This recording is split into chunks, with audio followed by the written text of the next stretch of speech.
السلام علیکم دوستانو. بوس ساتونکو د پامیر زلمي لوبډله په 100 منډو وسوځول.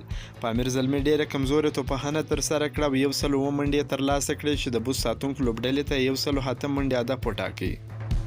د شپږیزه کرکټ لیګ څلورمه لوبه د پامیر زلمي او بوس ساتونکو لوبډلو ترمنځ ترسره شوه چې د لوبې په پیل کې پامیر زلمي د لوبې پچه وګټل او لومړی توپخانه غوره کړه.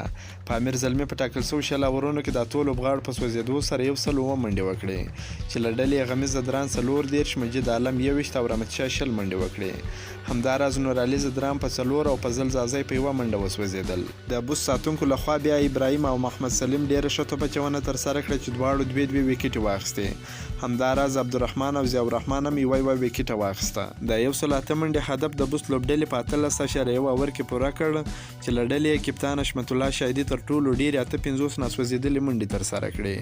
فرحان زاخیل 11 منډې، عنایت الله 9 ناسوځېدلې، منیر احمد کاکړ 3 منډې، سمیع الله شینوار 1 منډه، ابصر زازي 2 منډې وکړې.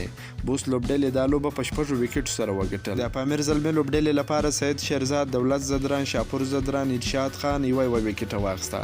کومه دا ویډیو خوښه شوې ویډیو در سره لایک کړئ، که په دې چینل کې نوی یاست د چینل هم در سره سبسکرایب کړئ.